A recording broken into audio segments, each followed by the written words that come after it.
Merry Christmas and welcome to Your Church MCC. As you can tell, I love Christmas. My favorite holiday. We actually start the day after Halloween.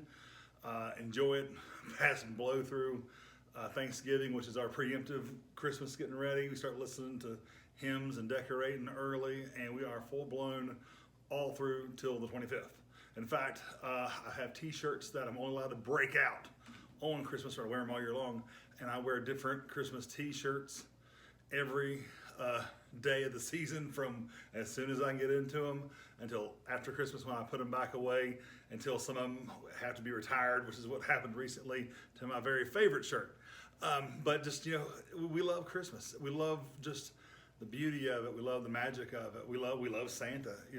As a pastor and Christians, we love Santa. We love everything so much that the season stands for. We love other holidays that occur in the season as well, Hanukkah, Kwanzaa. But for this study that you're participating in right now, we're going to take a more of a progressive and marginalized look at the Christmas story. This is an epic tale of an ordinary girl. And I don't know your background. You may be from a mainline church. You may be from an evangelical church. But we're going to look a little bit at tradition, but try to, if we can, get our eyes away from tradition just a little bit and look at the Christian scriptures and see what do they say about Christmas. And as we look at it, we're going to see what do they say about this ordinary girl, Mary. And and how we do this. So much in my ministry and the way I teach, I love to go what I call well-trodden paths. And I can't think of a more well-trodden path than the Christmas story. Right now, in your mind, you can pause the film and just think about it. What is the Christmas story? Play it out in your head. And you may be here and don't believe any of this, and I welcome you. I welcome skeptics. I love skeptics. But play out in your mind the Christmas story. What is it? Who are the characters? Kind of lay out the pattern, even take a break and write it down. Then I want to ask you, why do you think this? One, tons of pageants, tons of cartoons. Today I actually watched on YouTube, and you can watch it, a Sesame Street Christmas, and in the middle of it, they do the Christmas story, and I absolutely love it, because the three wise men, one of them was Cookie Monster, and they brought them gold, frankincense, and cookies, and I loved it. And then they lose baby Jesus towards the end. It was hilarious. I loved it. But we see the pageantry, we're familiar with the stories, but I'm really afraid that we miss what's going on. Just a couple of ways to think of this. And some of these you may think you know where I'm going, and maybe you have been there. But in your mind, you play out the cast of characters present at the birth of Jesus.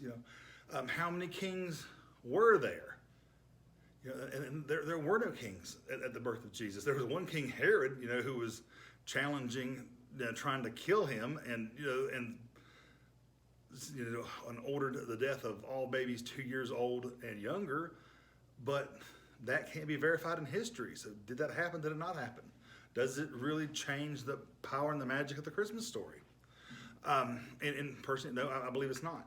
I believe it does not. If it did or didn't happen, does not change the power and the magic of the Christmas story. These are things that we can discuss and cover through the study. Things that maybe we can discuss over Messenger, or we can even do a Zoom call for anyone that wants to talk about some of the things we're going to discuss today. Because I love this story. I love this study. I've done sort of versions of it in the past, but never one taking a marginalized look at Scripture like I'm doing this year. And why would I do this? About 5-6 years ago, I started on a more progressive look at my theology and my faith. And I realized that there were people on the margins that I had a hard time believing that God didn't love, that God didn't care for, just as they were. If we read the book, we read the Bible, we read the New Testament, and take Jesus at His word, He does. He loves all these people. So why does different forms of people call themselves Christians, different forms of Christianity, give Him a hard time? And I had to look at that, and I was talking with someone who encouraged me to go back and read my Bible, but this time look at it as if it was read as it was intended, that it was written by and for marginalized people. I never thought about that. I hadn't really thought about that. The vast majority, if not all, of the Bible, the Old Testament, the Jewish scriptures, the New Testament, the the Christian scriptures, which do have some Gentile writers, that mostly the entirety of the Bible was mostly written by and for marginalized people. In the Old Testament, you have a marginalized people who was over and over again, attacked and tore out of their countries. They were attacked by the Syrians, attacked by the Babylonians and others, and the Egyptians, and forced into slavery. And this marginalized people group over and over and over. And I think when we, as a Western culture, or as myself, to be honest, straight, cisgender, middle-aged white guy read it, we put ourselves in roles in parts in the scripture and parts of this drama played out before us on print, and we can't understand the meaning of what they're doing. So go back, read some of this, read what I'm about to share with you through the mind and eye of this is written by marginalized people for marginalized people. And start to ask yourself, well, what is my part in this story then? Or if I was there, who would I be? And you may at certain parts even be on the wrong side of the story, which is where I found myself, and really shaped and changed my faith. So back to the Christmas story. What do we know and think about the Christmas story? If I would ask you, well, who is the Son of God? And you may not answer, well, Jesus is the Son of God. Is he the only one named the Son of God in the Christmas stories? Well, of course he is. And he's not. You need to go back. The Christmas story is everything we know of the Christmas story is only contained in the first couple chapters of Matthew and Luke. And in Luke, you need to go into chapter 3 to see that genealogy. And it's at the end of the story. And in Matthew, it's at the beginning of the story. And these genealogies we skip over, but they really mean some things. In Matthew's genealogy, you see women named, which is not in Luke's genealogy. In Matthew's genealogy, why are these women named? And most, if not all, of these women aren't even Jewish women; they're Gentile women. And so we have interracial marriages leading up to the birth of Jesus. And these women, all the women that are mentioned, were women who have had scandalous sexual encounters. If you go back and read the stories, why is that included? Leading up to the story of the birth of Mary, this epic tale of an ordinary girl. Then you go to Luke, and Luke is actually the more of the marginalized gospel. Gospels being like biographies. There's 4 biographies, lives of Jesus in miniature, in the Bible, in the New Testament. We don't have everything that he did and said. We have 3 that are called the Synoptic Gospels, Matthew, Mark, and Luke. And then John, which was written totally separate from the other 3. And, for years, talked so much about John, and I love so much about John.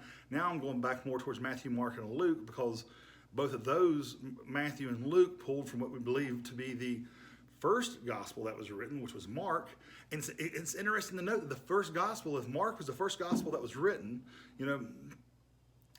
written possibly by John Mark or a contemporary there, that Matthew and Luke would borrow off of, Mark does not even have the Christmas story. So why is it not in Mark, but it's in Matthew and Luke? And then another thing to look is, why are the stories in Matthew and Luke so different? And so we look at this marginalized Christmas story from these marginalized gospels, who each gospel writer wrote in a different slant their story to reach a different audience.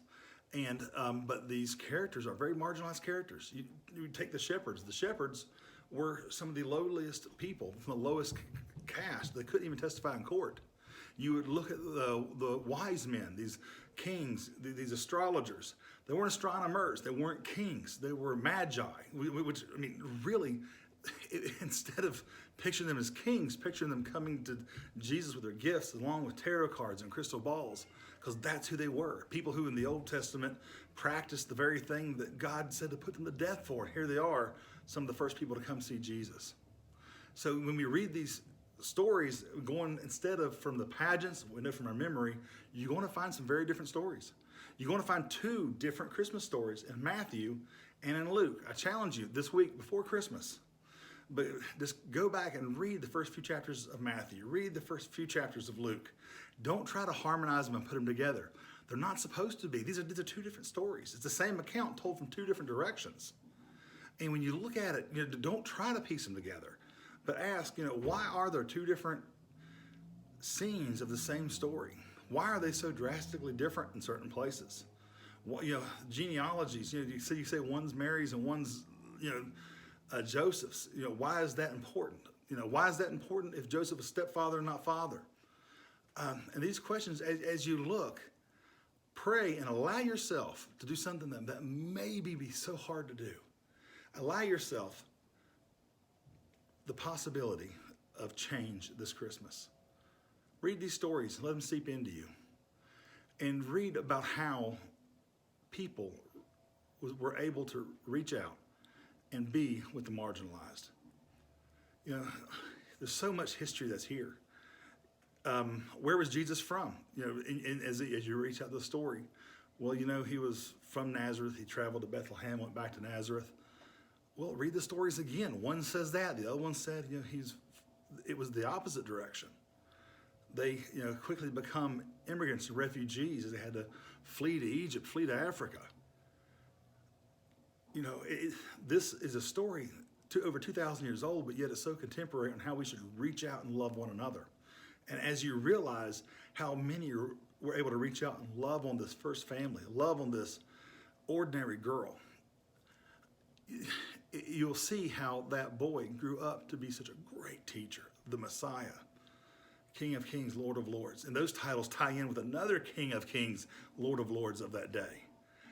And you see how the life that he lived is an example for us to live and love on others, to love God, love others, and then, love our neighbor as ourselves.